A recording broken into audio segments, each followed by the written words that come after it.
Hello friends, welcome back to YouTube channel next current. स्वागत है आप सभी का हमारे यूट्यूब चैनल नेक्स्ट करंट पर। आज है 22 जुलाई 2021 और 22 जुलाई 2021 के जो भी आपके करंट अफेयर्स के इम्पोर्टेंट क्वेश्चंस होंगे उन्हें यहाँ मैं डिस्कस करूँगा और सभी क्वेश्चन से रिलेटेड आपको फैक्ट भी बताता हुआ चलूँगा। आप आज की वीडियो की PDF फाइल डिस्क्रिप्शन बॉक्स से भी डाउनलोड कर सकते हैं। और अभी तक आपने हमारा चैनल अगर सब्सक्राइब नहीं किया है तो आज ही हमारे चैनल को सब्सक्राइब करें। सब्सक्राइब बटन आपको यहाँ राइट हैंड पर वीडियो के नीचे मिलेगा और साथ में नोटिफिकेशन बेल को प्रेस करें ताकि आपको सभी वीडियो का नोटिफिकेशन मिलता रहे। तो चलिए शुरू करते हैं आज का अपना पहला क्वेश्चन। पहला क्वेश्चन है, हाल ही में इंग्लैंड ने किस वायरस के मामले में वृद्धि की सूचना दी? तो इंग्लैंड ने जो है अभी हाल ही में noro virus, option A, noro virus के मामले में वृद्धि की सूचना दी है, जो कोरोना वायरस के समान एक अत्यधिक संक्रामक वायरस है। नोरो वायरस अत्यधिक संक्रामक है और उल्टी और दस्त का कारण बनता है, लेकिन आमतौर पर कुछ दिनों में समाप्त हो जाता है। यह संक्रमित व्यक्तियों या दूसरे सतहों के संपर्क में आने से आसानी से फैलता है। एक व्यक्ति में आमतौर पर नोरो वायरस के संपर्क में आने के 12 से 48 घंटे के बाद ये लक्षण दिखते हैं। अगला क्वेश्चन, हाल ही में पेरू के राष्ट्रपति कौन बने? तो पेरू के राष्ट्रपति कौन बने? पेरू के राष्ट्रपति बने पेड्रो कैस्टिलो, ऑप्शन बी। 51 वर्षीय पूर्ण स्कूल शिक्षक और यूनियन नेता श्री कैस्टिलो को 50% से कुछ ही अधिक वोट मिले। वह अब 28 जुलाई 2021 को पेरू के राष्ट्रपति के रूप में शपथ लेंगे। पेरू के वर्तमान राष्ट्रपति फ्रांसिस्को sagasti हैं। पेरू दक्षिण अमेरिका का एक देश है जहां कुछ हिस्सों में अमेजन वर्षा वन है। अगला क्वेश्चन, हाल ही में 2021 में मिस इंडिया USA में प्रथम रनर अप किसे घोषित किया गया?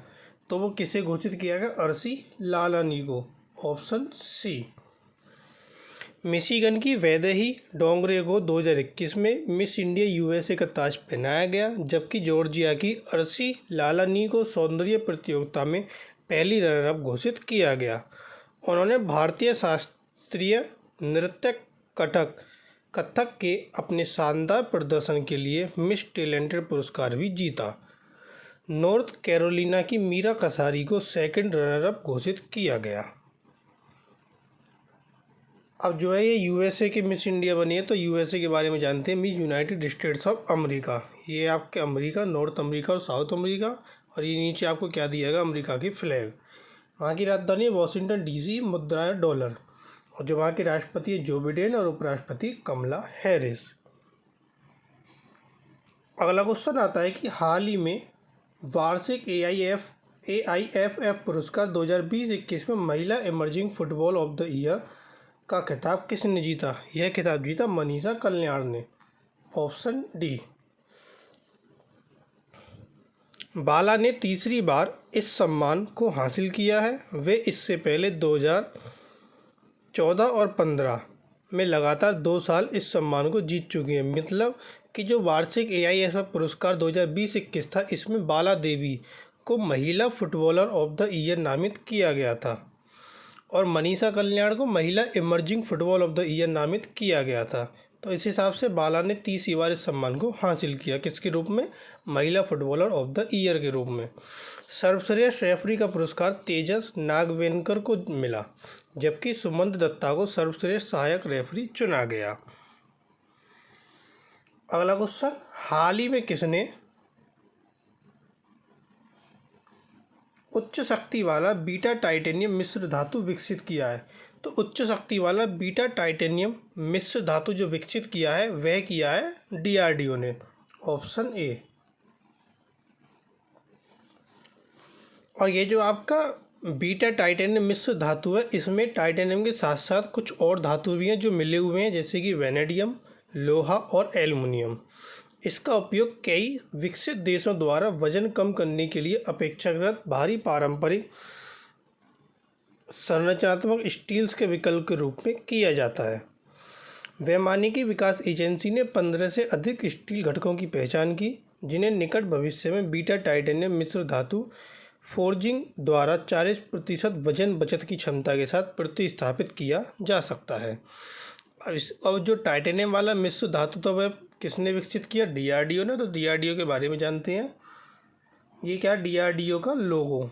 और डीआरडीओ की फुल फॉर्म क्या है? Defence research and development organisation, जो फॉर्म हुआ था आपका 1958 में, जिसका हेडक्वार्टर कहाँ? नई दिल्ली में। उसके जो चेयरमैन है डॉक्टर जी सतीश रेड्डी। अगला क्वेश्चन, हाल ही में गुजरात में किस जिले का कुनरिया गांव बालिका पंचायत आयोजित करने का एक अनूठा विचार लेकर आया? तो गुजरात का कच्छ जिले का कुनरिया गांव है जो कि बालिका पंचायत आयोजित करने का एक अनूठा विचार लेकर आया। तो इसका ऑप्शन बी सही होता है, कच्छ। इस बालिका पंचायत का पहला चुनाव 19 जुलाई को सफलतापूर्वक संपन्न हुआ। इस अनूठी पंचायत के लिए 10 से 21 वर्ष की आयु की युवा महिलाओं ने चुनाव लड़ा, जो गांव में किशोरियों और महिलाओं से संबंधित मुद्दों को उठाएंगी। इसी के साथ 19 जुलाई को भुज तालुका के कुनरिया गांव में 20 वर्षीय भारती गरवा 117 वोटों से जीतकर बालिका पंचायत की पहली सरपंच बनी। सरपंच का चुनाव करने के लिए कुल 410 मतदाताओं ने, जिनमें सभी 10 से 21 वर्ष की जो आयु वर्ग की लड़कियां थीं, इन्होंने अपने वोट डाले। 11वीं कक्षा की एक छात्रा विधि राजगौर को भी मस्का गांव का सरपंच चुना गया। तो ये जो कच्छ ज़िले में जो गांव थे वहाँ पर अलग अलग वहाँ पर वोटिंग हुई हैं, तो अलग अलग गांव की जो है वो सरपंच चुनी गई हैं। अब गुजरात में ये अनूठा विचार आया, तो गुजरात के बारे में जानते हैं। ये आपका गुजरात, जिसकी राजधानी गांधीनगर, वहाँ के मुख्यमंत्री विजय रूपानी, वहाँ के राज्यपाल आचार्य देवव्रत। कुल जिलों की संख्या 33, लोकसभा सीटें 26 और राज्यसभा सीटें 11। अगला क्वेश्चन, हाल ही में किसने ऑक्सीजन राइजिंग डिवाइस एमलैक्स विकसित किया? तो ये जो डिवाइस है ये विकसित किया आईआईटी रोपड़ ने, ऑप्शन सी।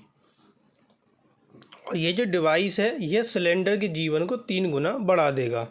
एमलैक्स विशेष रूप से ऑक्सीजन सिलेंडर के लिए विकसित एक प्रणाली है। यह रोगी के सांस लेने और छोड़ने के साथ ऑक्सीजन के प्रवाह को समकालीन बनाता है।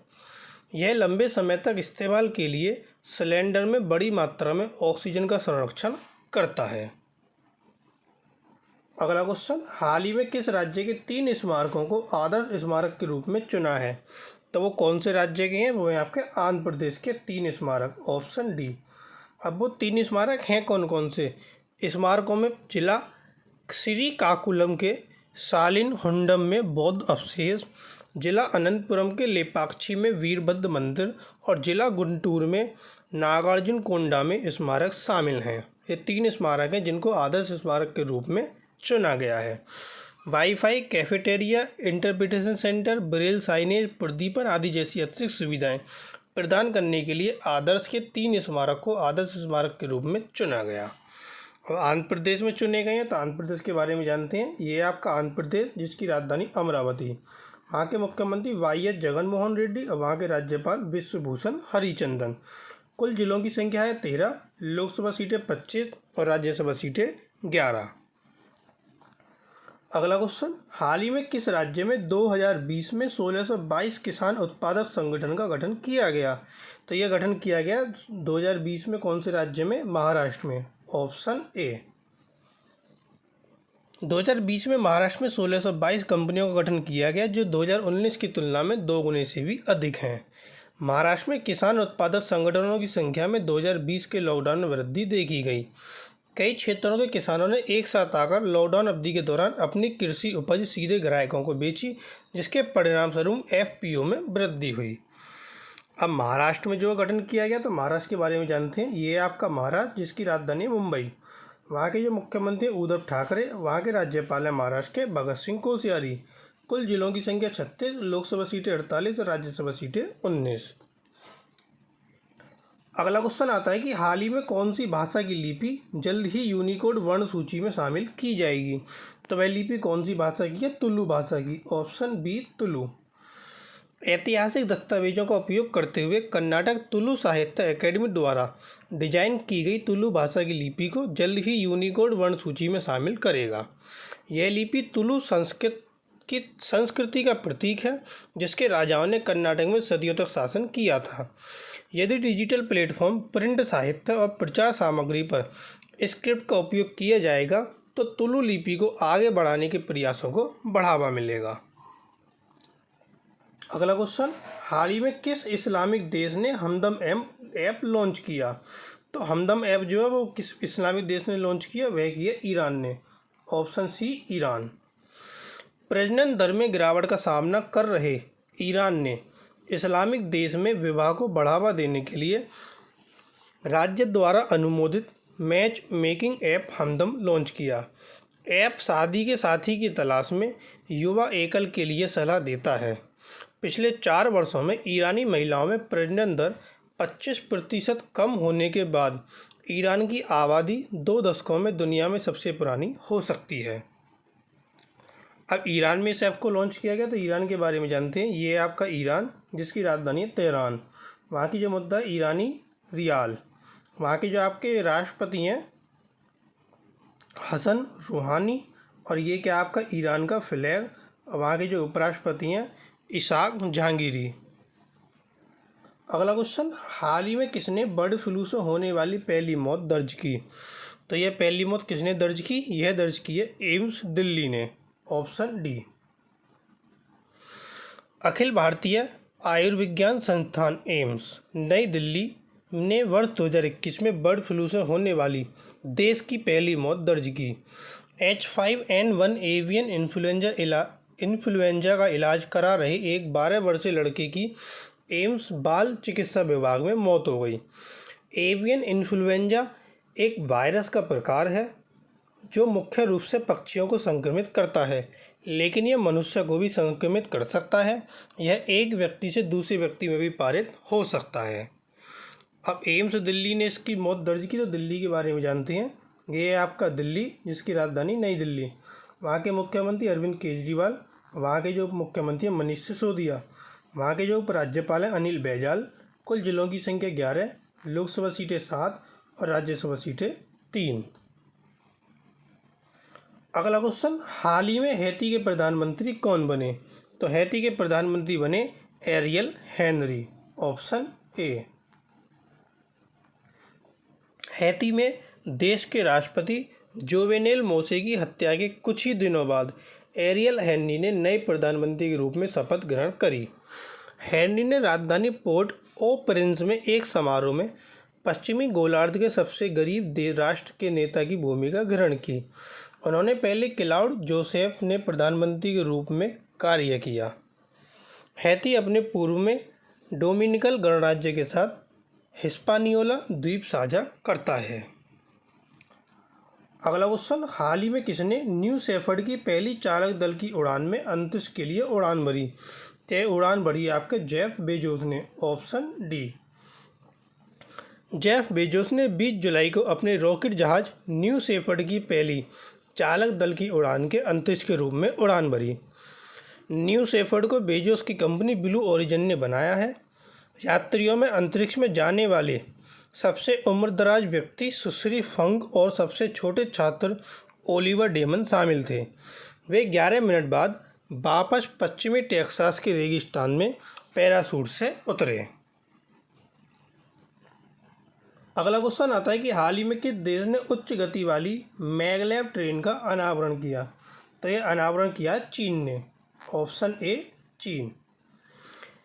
चीन ने एक उच्च गति वाली मैगलेव ट्रेन का अनावरण किया, जिसकी डिजाइन शीर्ष गति 600 किलोमीटर प्रति घंटा है। इसे दुनिया का सबसे तेज जमीनी वाहन बताया गया है। अक्टूबर 2016 में शुरू की गई हाई स्पीड मैगलेव ट्रेन परियोजना ने 2019 में 600 किलोमीटर प्रति घंटे की डिजाइन की गई शीर्ष गति के साथ एक चुंबकीय उत्तोलन ट्रेन प्रोटोटाइप का विकास हुआ और जून 2020 में एक सफल परीक्षण भी हुआ। अब यह अनावरण चीन ने किया, तो चीन के बारे में जानते हैं। यह है आपका चीन, जिसकी राजधानी है बीजिंग। वहाँ की मुद्रा रेनमिनबी। वहाँ के जो राष्ट्रपति हैं शी जिनपिंग। ये चीन का क्या है फ्लैग, और नीचे फ्लैग के नीचे है उपराष्ट्रपति वांग किसान। अगला क्वेश्चन आता है कि हाल ही में केरल के पहले बुक विलेज का खिताब किस जिले के पेरुमकुलम को दिया गया? तो यह खिताब दिया गया आपका कोल्लम जिले के पेरुमकुलम को। Option C. बापूजी स्मारक ग्रंथशाला गांव का एक पुस्तकालय इसे राज्य का पहला पुस्तक गांव बनाने के प्रयास में सबसे आगे है। पुस्तकालय घरों में किताबें भी पहुंचाता है। कोई भी व्यक्ति किताबों की अलमारियों से किताबें ले सकता है, उन्हें पढ़ सकता है और उन्हें वापस रख सकता है। अब केरल में इसको खिताब दिया गया, तो केरल के बारे में जानते हैं। ये आपका केरल, जिसकी राजधानी तिरुवनंतपुरम। वहाँ के मुख्यमंत्री पिनाराई विजयन, वहाँ के राज्यपाल आरिफ मोहम्मद खान। कुल जिलों की संख्या 14, लोकसभा सीटें 20, राज्यसभा सीटें 9। अगला क्वेश्चन, हाल ही में उत्तर प्रदेश के किस शहर में इलेक्ट्रिक बसों का ट्रायल रन शुरू किया गया? तो यह शुरू किया गया लखनऊ में। Option A Lucknow. उत्तर प्रदेश सरकार ने 20 जुलाई को लखनऊ में इलेक्ट्रिक बसों का ट्रायल रन शुरू किया। बहुत जल्द राज्य के 14 शहरों में बसें चलेंगी। इन एसी लग्जरी एसी बसों में आरामदायक सीटें हैं और कई सुरक्षा विशेषताएं भी हैं, जिनमें जीपीएस ट्रैकिंग सिस्टम शामिल है। राज्य की राजधानी लखनऊ में इन बसों को चार्ज करने के लिए 5 चार्जिंग स्टेशन बनाए जाएंगे। अन्य बसों की तरह इन बसों का किराया सामान्य होगा और ये एक बार चार्ज करने के बाद 45 मिनट में 120 किलोमीटर तक चल सकती हैं। केंद्र सरकार की फंडिंग से लखनऊ, कानपुर, आगरा, प्रयागराज, वाराणसी, गाजियाबाद, मेरठ, झांसी, अलीगढ़, मुरादाबाद और बरेली जैसे शहरों में 600 बसें चलेंगी। अब उत्तर प्रदेश में इसका ट्रायल रन शुरू हुआ, तो आइए उत्तर प्रदेश के बारे में जानते हैं। ये आपका उत्तर प्रदेश, जिसकी राजधानी लखनऊ, वहाँ के मुख्यमंत्री योगी आदित्यनाथ, वहाँ के राज्यपाल आनंदीबेन पटेल। कुल जिलों की संख्या 75, लोकसभा सीटें 80 और राज्यसभा सीटें 31। अगला क्वेश्चन आता है कि हाल ही में मध्य प्रदेश में किन शहरों को यूनेस्को द्वारा ऐतिहासिक शहरी परिदृश्य परियोजना के तहत चुना गया? तो मध्य प्रदेश के कौन से शहर थे? वह थे आपके ग्वालियर और ओरछा। मीन्स ऑप्शन सी सही होता है इसका, उपरोक्त दोनों। यह परियोजना वर्ष 2011 में संस्कृति और विरासत को संरक्षित करते हुए तेजी से बढ़ते ऐतिहासिक शहरों के समावेशी और सुनियोजित विकास के लिए शुरू की गई। भारत में अजमेर और वाराणसी सहित दक्षिण एशिया के 6 शहर पहले से ही इस परियोजना में शामिल हैं। अब मध्य प्रदेश के में इन शहरों को चुना गया, तो आइए मध्य प्रदेश के बारे में जान लेते हैं। ये आपका मध्य प्रदेश, जिसकी राजधानी है भोपाल। वहाँ के मुख्यमंत्री शिवराज सिंह चौहान, वहाँ के राज्यपाल मंगूभाई छगनभाई पटेल। कुल जिलों की संख्या 55, लोकसभा सीटें 29 और राज्यसभा सीटें 11। अगला क्वेश्चन आता है कि हाल ही में कोलियर्स ने किसको भारत के सीईओ और एशिया का एमडी नियुक्त किया? भारत के सीईओ और एशिया के एमडी कौन बने? वह बने Ramesh Nair. Option C. Real estate सलाहकार और निवेश प्रबंधन कंपनी कोलियर्स ने रमेश नायर को भारत का सीईओ और एशिया का क्या नियुक्त किया? एमडी। नायर संपत्ति सलाहकार कंपनी JLL इंडिया से कोलियर्स में शामिल हुए, जहां वे सीईओ और कंट्री हेड थे। वह व्यवसाय का नेतृत्व करने के लिए भारत में कोलियर्स के अध्यक्ष और प्रबंध निदेशक संकी प्रसाद के साथ साझेदारी करेंगे। अगला क्वेश्चन आता है कि हाल ही में स्पार्क्स ट्रॉफी किसने जीती? तो यह ट्रॉफी जीती है आपके विश्वनाथन आनंद ने। Option D. विश्वनाथन आनंद ने व्लादिमीर क्रेमिक को हराकर स्पार्क्स ट्रॉफी जीती है। चेन्नई के उस्ताद ने 2.5 में 2.5 और 1.5 से इस मैच को जीता है। यह आयोजन नो कास्टलिंग शतरंज के भाग के रूप में खेला गया था। राजा की रक्षा और हाथी को सक्रिय करने के लिए कैसलिंग एक विशेष कदम है। शतरंज में यह एकमात्र समय होता है जब कोई खिलाड़ी एक चाल में 2 टुकड़े को चला सकता है। तो ये थे आपके आज के करंट अफेयर्स के इम्पोर्टेंट क्वेश्चन। अब आता है क्वेश्चन ऑफ द टुडे। आज का जो आपके लिए प्रश्न है, वह प्रश्न है कि हाल ही में चीन ने किस वायरस के पहले मानव संक्रमण और मृत्यु की सूचना दी? 4 ऑप्शन आपको दिए गए। एक आंसर आपको इसका कमेंट बॉक्स में बताना है कि कौन सा आंसर इसका सही है। और जो कल क्वेश्चन पूछा गया था कि हाल ही में कौन शिक्षण ऋण स्टार्टअप क्रेडेंक में $25 मिलियन का निवेश करेगा? तो वह निवेश करेगा आपका ऑप्शन ए कैपिटल इंडिया। तो इसका ऑप्शन ए सही था। तो ये थे आपके आज के करंट अफेयर्स के इंपॉर्टेंट क्वेश्चन। अगर आपको वीडियो पसंद आई हो तो हमारी वीडियो को लाइक ज़रूर करें, कमेंट करके अपना आंसर ज़रूर बताएं। और अगर आपने अभी तक चैनल सब्सक्राइब नहीं किया है तो चैनल को सब्सक्राइब ज़रूर करें, ताकि आपको हमारी तरफ से सभी वीडियो का अपडेट मिलता रहे। Thank you.